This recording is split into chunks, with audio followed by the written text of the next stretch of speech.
Good afternoon, members. Thank you very much for coming today. Today we're very lucky to have as a guest speaker the Honourable Scott Morrison MP. He served as Prime Minister of Australia from 2018 to 2022, over which time he oversaw a number of great challenges, including COVID, leading an economic resurgence, and dealing with the threats of China through the AUKUS treaty. We're very pleased to have him, so please all join me in welcoming the Honourable Scott Morrison MP.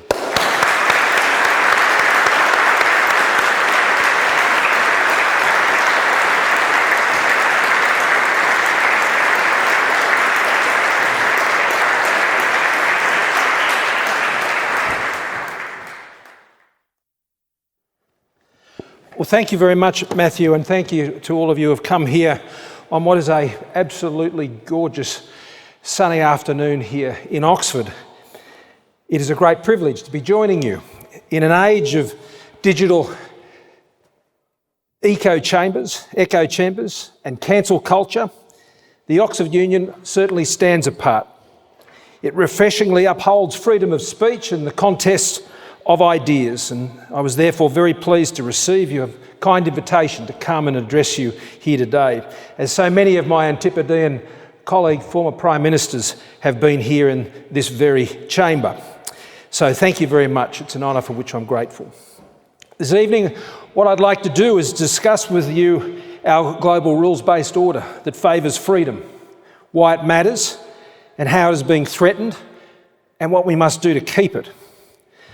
Russia's invasion and war against Ukraine is a crime, not only against the people and the legitimate government of Ukraine, but it is a crime against the global rules-based order that favours freedom. The signals sent by the free world's collective response to this terrible conflict of Russia's invasion will have a significant impact on the calculus of other autocracies that aspire to challenge their status quo also. As Prime Minister of Australia, at the time of Russia's invasion, I ensured our response was swift, was significant, meaningful and instinctive. It must remain so, as must our embassy be reopened in Kyiv as soon as possible. It is true that Ukraine is a long way from the Indo-Pacific and the shores of Australia, but we are not so naive to think that our geography will shield us from the far-reaching impacts should Ukraine fall.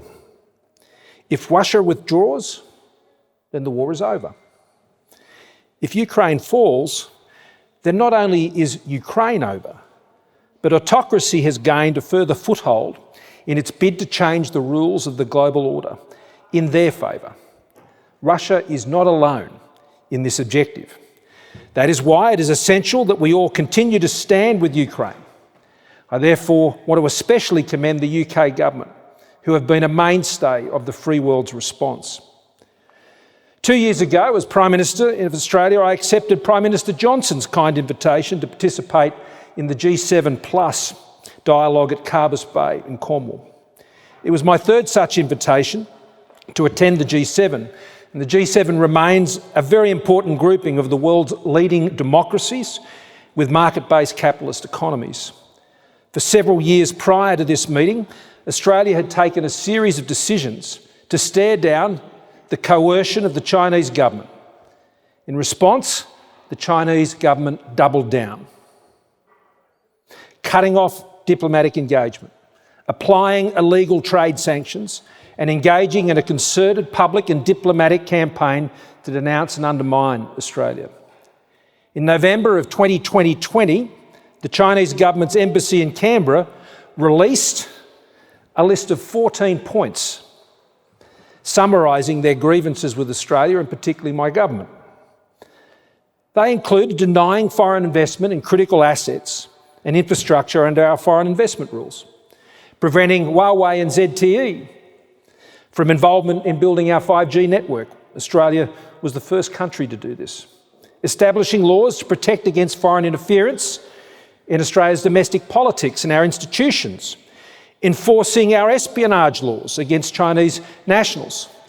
Calling out state-sponsored cyber attacks, which were on the increase.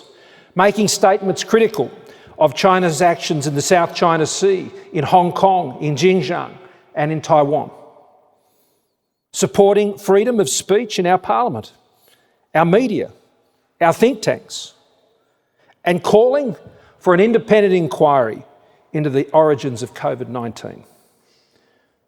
Australia resisted. We resisted.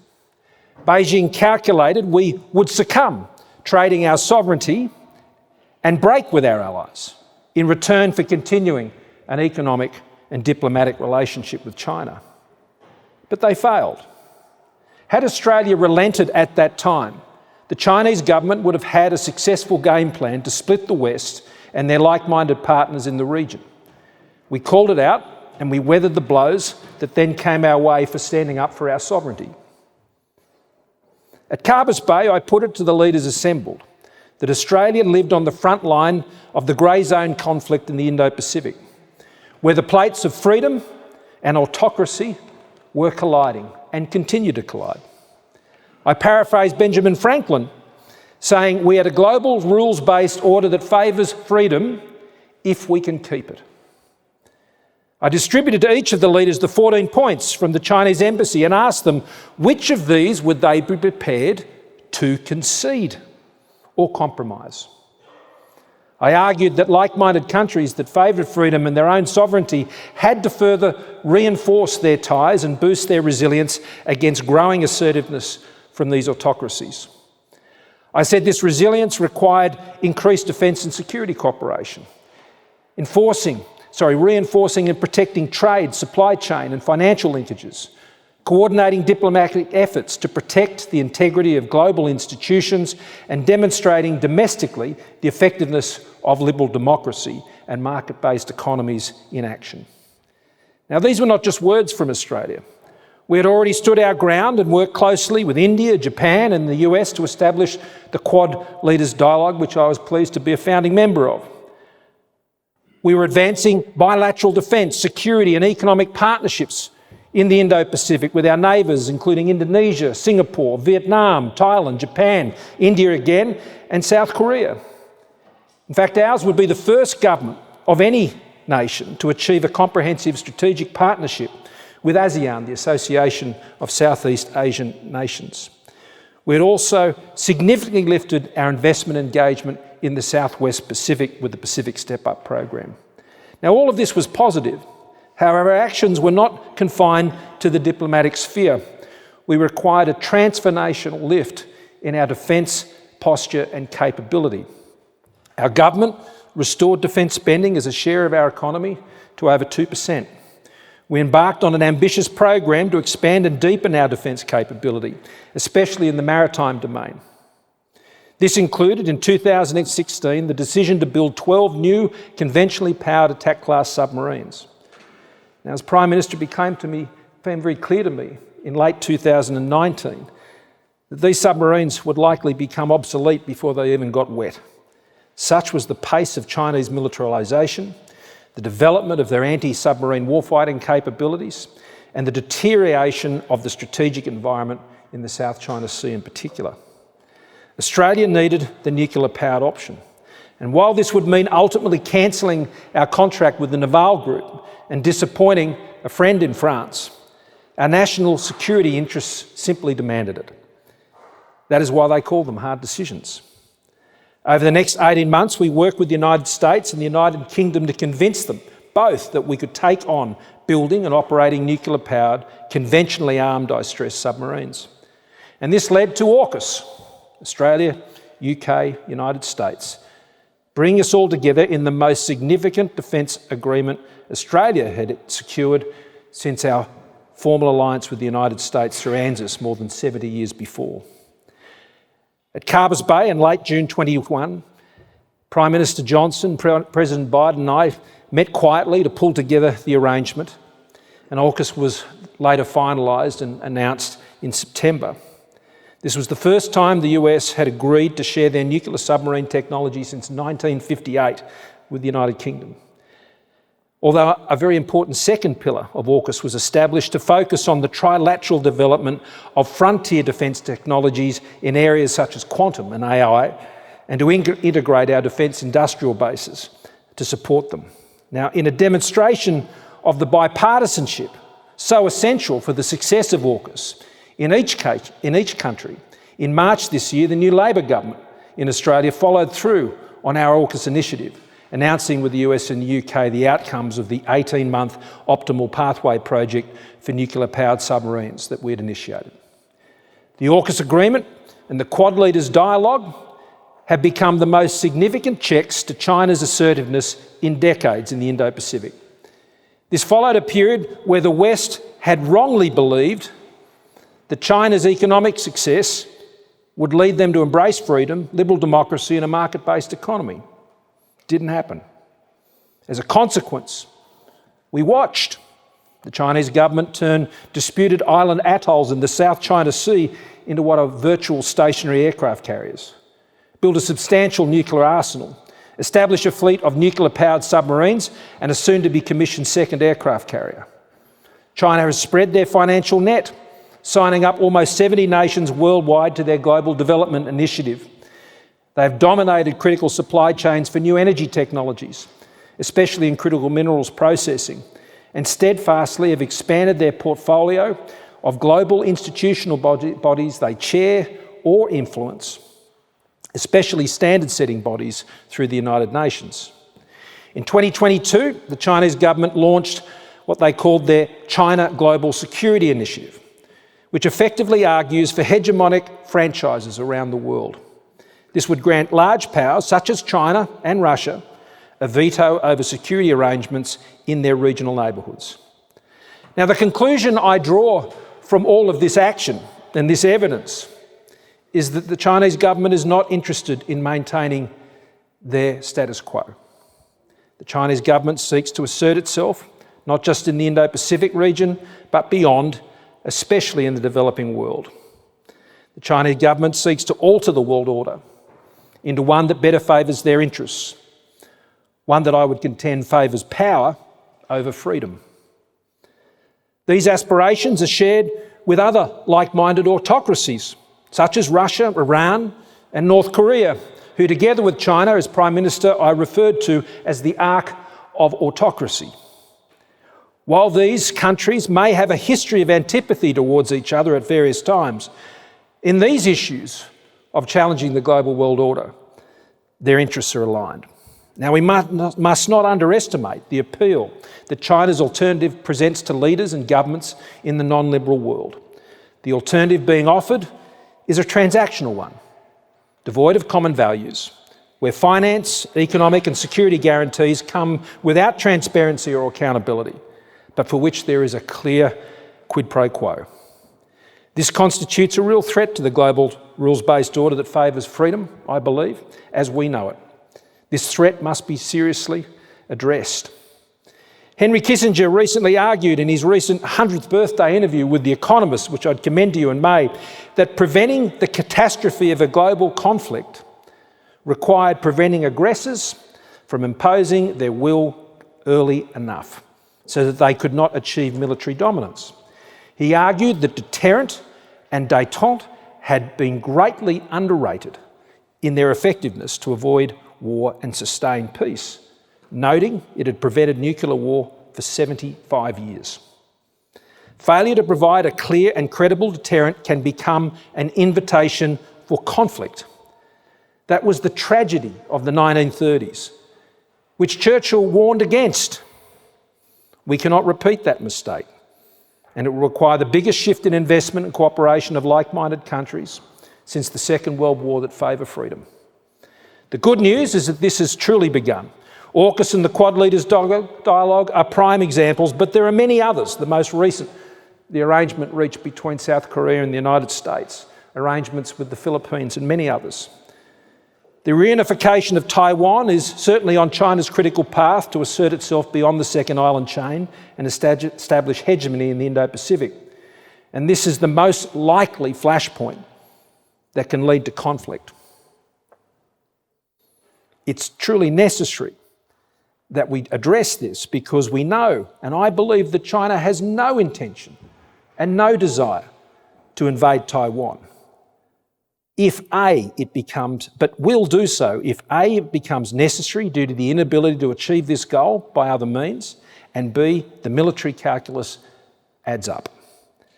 Now, there is time to prevent conflict, and it must be prevented. A successful invasion of Taiwan is currently beyond the PLA's abilities at this point. This assessment will only have been reinforced by Russia's experience in Ukraine, but time could very much be on China's side. The calculus against an invasion will be directly assisted by a determined and coordinated effort to further enhance and maintain a credible military deterrent. And in Australia, I believe this will require further lift in our defence investment to 2.5% of GDP by 2030 at the latest. However, Beijing's calculus on Taiwan will not just be determined by relative assessments of military capabilities and posture. It will be determined by Beijing's assessment of the response of nations and what that might actually be. It will be determined by their perceived assessment of the West's, in particular, resolve. Now, while forced reunification of Taiwan may be rejected as a matter of policy in all of these countries, passive acquiescence could deliver China the same result. If Taiwan is judged as too far away to risk transactional interests with China, as some seem to have that view, well, there is a great danger here. The Chinese government is counting on such a calculus, including from Europe and even the United Kingdom. A new Aitchison-style line that excludes the Indo-Pacific from Europe's sphere of interests would be very welcome news in Beijing. And thankfully, the EU High Representative for Foreign Affairs, Josep Borrell's statement in April was a very welcome reassurance about Europe's resolve on this position, as was the statement by the UK's own Foreign Secretary, James Cleverly, just last month, reinforcing the UK's cooperate, challenge and compete strategy towards China. One further factor that will be central to how autocracies assess the free world's resolve is the question of our conviction and belief. If we are to prevail, the West needs more true believers. And I'm not talking about religion, although I personally think that helps. Henry Kissinger observed in that same discussion with The Economist that no society can remain great if it loses faith in itself or if it systematically impugns its self-perception. In his book, America and the World, Bob Zellick summarised how Ronald Reagan set about addressing the existential challenges the US and the world faced in the early 1980s. The world was on the brink. The US was once again being written off as a once great power in terminal decline. Sound familiar? A global energy crisis was wreaking havoc on the global economy. The Cold War threatened nuclear Armageddon. Reagan's response was to reclaim America's advantage. This meant rebuilding America's economic and military strength, but it also meant re-energising America's confidence in their own exceptionalism. In Reagan's mind, there could be no settling for less with the Soviet Union. Reagan understood that peace and freedom were a package deal that could not be compromised, split halfway. Zellick recounts how in Westminster, at the invitation of Prime Minister Thatcher, President Reagan laid out his moral manifesto for winning the Cold War, warning that state dictatorship, armed with the most dangerous weapons, threatened human freedom internally and externally. While acknowledging that Soviet Russia did not desire war, he did note that it desired the fruits of war and the indefinite expansion of Soviet power and doctrines. Again, it all sounds very familiar. Reagan said the mission of the West was to pursue freedom as well as peace. Reagan chose to believe in America and its foundational values that others were giving up on and surrendering their faith. Zellick reminds us that in Reagan's Westminster speech, he praised Great Britain's great civilised ideas: individual liberty, representative government, and the rule of law under God, he said. Reagan was a true believer. Zellick shows us how Reagan acted to directly delegitimise the Soviet communist system and rejected the idea that superpowers were morally equivalent and equally at fault. Reagan was unrelenting in his approach with Gorbachev, and his moral will prevailed. What was built by our post-Second World War architects was not a series of transactional and bureaucratic rules cast in a moral vacuum. Rather, it was a new and aspirational architecture where power is constrained and indeed even sacrificed for the cause of peace, freedom, reason, and respect for human dignity. Now, some suggest these values are universal. I don't fully agree. While the application, desirability, and utility of these values is certainly universal, their origin, I don't believe, is. The values that underpin and preserve our global rules-based order that favours freedom were derived from the Western powers that raised a new world from the ashes of World War II. My concern is that we've entered an age of self-loathing and Western guilt. The post-war global order produced the greatest lift in public health, human living standards, and technological advancement in human history.